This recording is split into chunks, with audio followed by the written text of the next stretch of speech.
OK, bon. Fait que là, on s'en va à une autre application encore plus intéressante. On s'en va de plus en plus vers de quoi de plus compliqué. Et là, on va commencer à envoyer des paramètres dans nos méthodes. On va utiliser nos méthodes comme manière de répondre. Donc là, on va vraiment voir comment ça fonctionne. Tout ça. Une petite application console. Et là, je vous le dis, c'est la dernière qu'on fait. Après ça, on commence avec une application Windows. Ça va être une petite application Hello World. Après ça, on commence avec un vrai jeu. Un jeu un peu style Space Invader, mais en réalité, ça va être un espèce de petit astéroïde qui va tomber sur la Terre. Et il va falloir tirer l'astéroïde avant même qu'il touche le sol. Là. Sinon, on va mourir. Voilà. Donc, c'est ça. Mais là, on commence avec notre petite calculatrice. Donc là, évidemment, il va falloir qu'on commence à structurer tout ça. La première chose qu'on va faire, c'est qu'on va se faire une méthode de transition. Donc, on va l'appeler, on va premièrement ajouter un nouveau dossier. Ce nouveau dossier-là, on va l'appeler class. Je vais essayer de faire ça simple. Je n'ai pas vraiment de plan à l'idée, mais on va y aller. On va faire une première méthode qui va être pour les questions. Donc, ou bien non, on va l'appeler présentation. Présentation.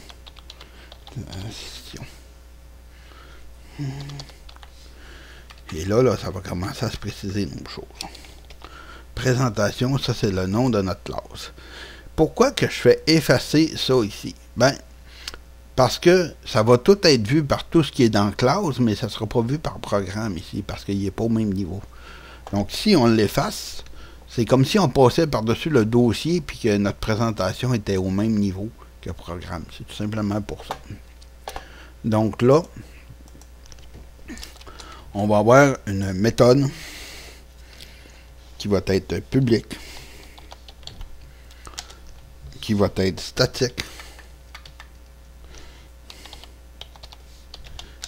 public, void,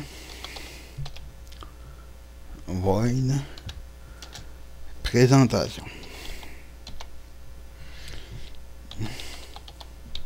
Là, ça va devenir un petit peu confus, là, notre affaire. Mais inquiétez-vous pas, ça va s'éclaircir avec le temps. Voilà. Et dans cette application, on va écrire console.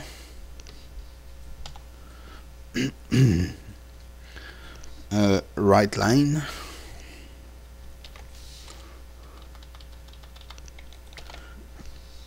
On ouvre les guillemets. Bienvenue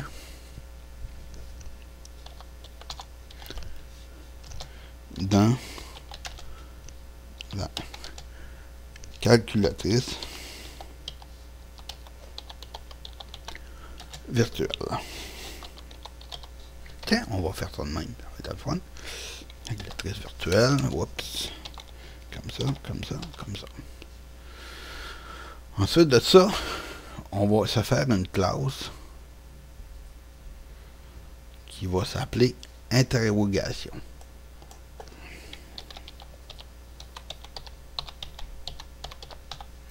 Voilà. Et dans notre classe interrogation, public, statique plutôt, public, void, et là, on va marquer input. Je sais pas comment l'appeler d'autre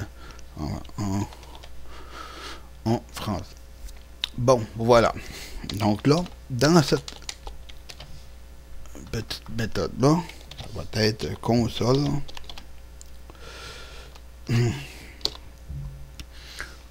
Read line. Voyez-vous, notre read line est ici. Mais dans cette console-là, on va faire quelque chose tout à l'heure, mais là, pour tout de suite, on va le laisser comme ça. Dans notre programme, notre mail, tout ce qu'on va faire, c'est on va invoquer présentation, point présentation. Et c'est tout ce qu'on va écrire dans notre main. En réalité, tout le reste du programme va se passer dans les méthodes. Ça va se passer d'une méthode à une autre, soit dans la méthode interrogation, soit dans la méthode présentation, ou soit dans la méthode réponse. Parce que si on se pose un problème en mathématiques, il va falloir y répondre. Maintenant, qu'est-ce qu'on veut que notre petite calculatrice fasse? Bien, ça va être juste les quatre équations bien connues: addition, soustraction, division et multiplication. Voilà. Donc là, on fait un clic droit, ajouter, une autre classe, et là, on va mettre la classe réponse. Voyez-vous? Donc, finalement, on a l'impression de tout éparpiller notre code, mais en réalité, c'est pas ça que ça fait. C'est que ça met en ordre notre code. Pourquoi? Ben, si jamais on a un problème avec... là, je vais enlever les classes ici. Là, j'ai vu ça tout à l'heure. C'est que si on a un problème au niveau de la réponse, on va-tu commencer à les fouiller dans l'interrogation? Non. On le sait que le problème n'est pas là. Imaginez si tout le problème... le programme ou la solution était dans le main. Et là, on déroulerait, puis oh, si tu es ici, non, c'est pas là. Mais là, ça va être bien facile de trouver les erreurs, parce que si c'est au niveau d'interrogation ou de l'entrée des données qu'il y a une erreur, on s'en va là, ça va être là. Donc là, on va se faire un objet aussi. Et cet objet-là, c'est la même chose, c'est une classe. En fait, toutes les classes, ce sont des objets. Mais cette classe-là va travailler comme objet et on va l'appeler problème. Voyez-vous? Donc, c'est ça. On va faire un problème à la fois, donc ça va être statique.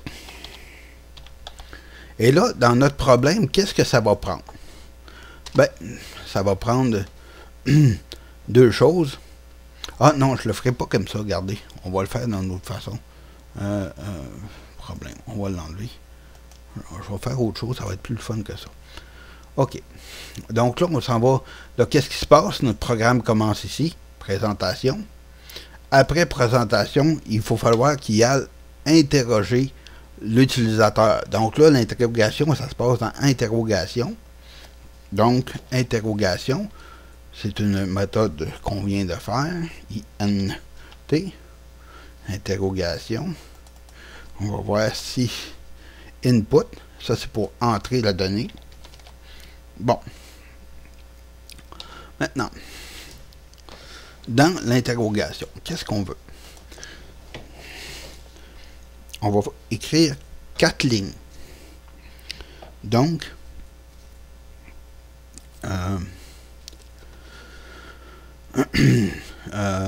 la première chose qu'on va écrire, c'est console write line. Donc,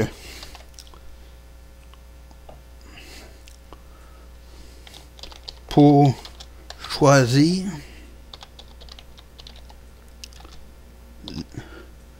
le problème, appuyez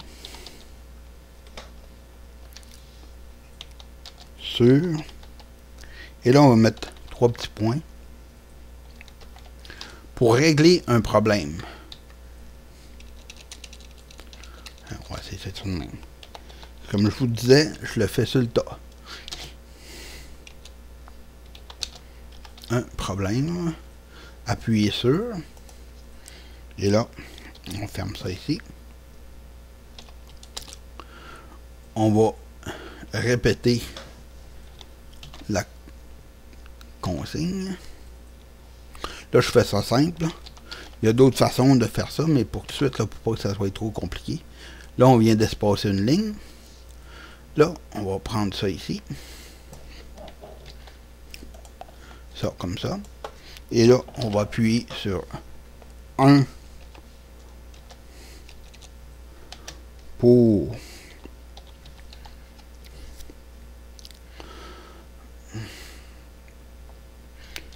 une addition. Voilà.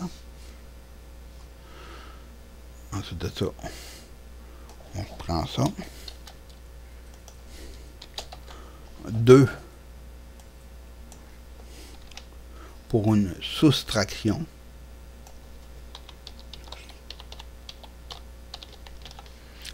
Trois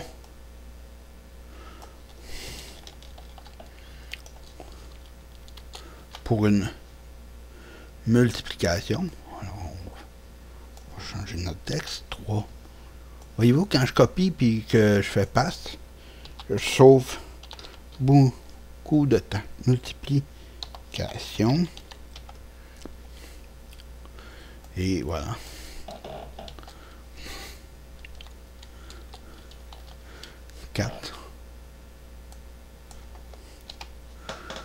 Pour une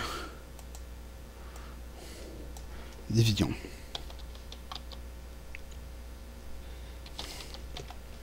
Voilà.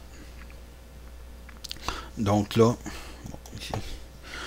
Tout à l'heure, ou au cours du temps où on va perfectionner notre programme, on va... à un moment donné, on va carrément demander qu'est-ce que vous voulez faire entre une addition, une soustraction, une multiplication, une division. Et là, on va marquer division. Et là, tout de suite, il va tomber en mode division. Mais là, pour tout de suite, pour faire ça simple, on va mettre ça comme ça. Et là, ici, console.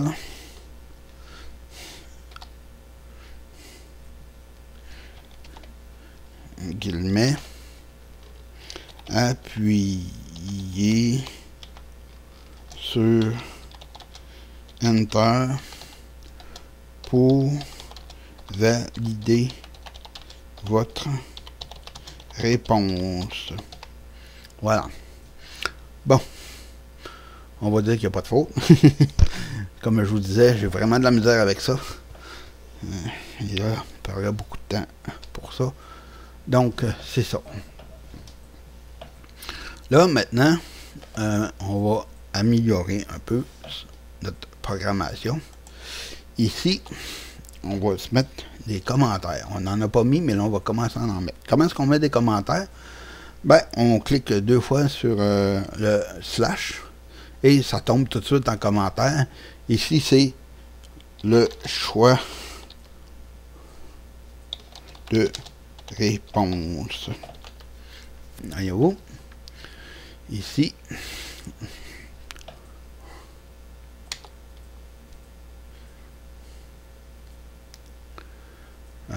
ici, ça va être présentation. Oh, regardez, on va le mettre. On a une belle chose ici pour la présentation. Voilà. On va mettre ça ici. On va marquer présentation. Voilà. Donc, comme ça. On va l'effacer. Ici, on va mettre 3 slash. Et là, ça va être pour entrer une action de l'utilisateur. Voilà.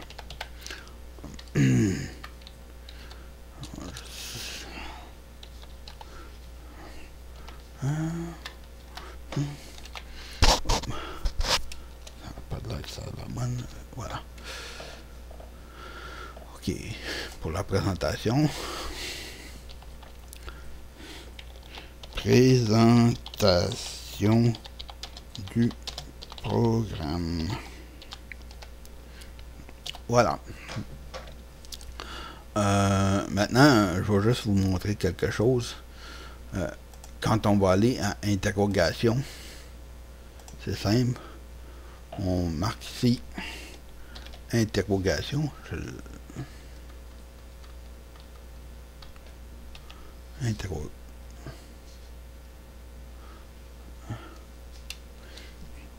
INT, interrogation. Voilà. Point. Et là, si on va sur une poutre, on voit ici pour entrer une action de l'utilisateur. Comme ça. Voilà. Et c'est ça, c'est ce qu'on a écrit ici. Ça fait que ça rend ça nous donne une idée de ce que la méthode fait. Voilà. Donc là, l'utilisateur va rentrer une réponse. Et cette réponse-là, ça va être un int.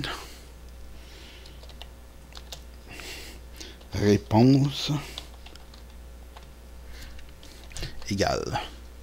Voilà. On nous dit que c'est un string. Ah, voilà, c'est un string. Bon, ok. Alors, c'est ça. Donc, voyez-vous, j'avais fait une erreur. Je me trompais de format de variable. Mais ici, voyez-vous, on nous dit bien au début que c'est un string que ça donne. Et ici, on a mis un string et tout fonctionne. Bon, maintenant, si on run ça, juste avant, on va marquer ici attente de la réponse de l'utilisateur. Voilà. OK. Ensuite de ça, la prochaine, la réponse doit être compris entre 1 et 4. Il faut spécifier ici que la réponse doit nécessairement être entre 1 et 4. Et tout de suite après, on voit que c'est un string. OK. Maintenant, on va vérifier la réponse. Là, on va apprendre une nouvelle commande. Donc là, ici, on vérifie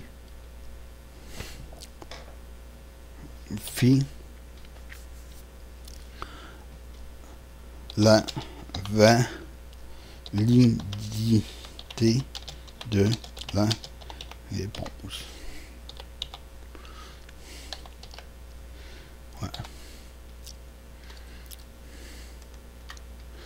Vérifie.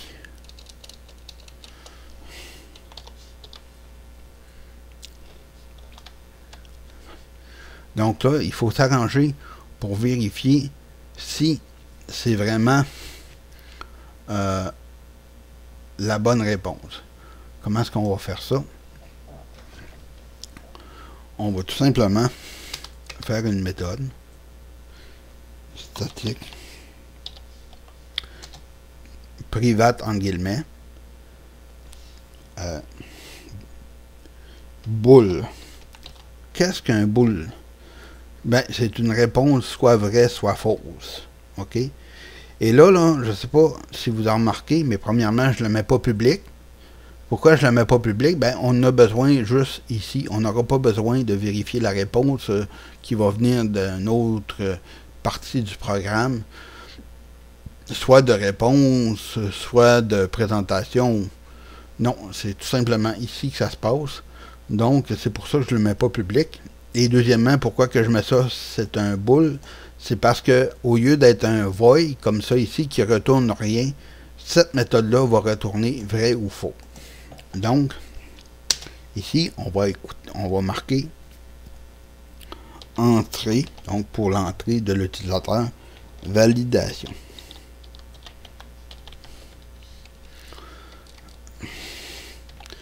Voilà. On va faire ça comme ça pour tout de suite. Et là, on va se voir aux prochaines vidéos, la partie B, Et on va continuer notre programme de calculatrice en C# avec une méthode qui se trouve à être une application console. Donc, on se voit au prochain vidéo.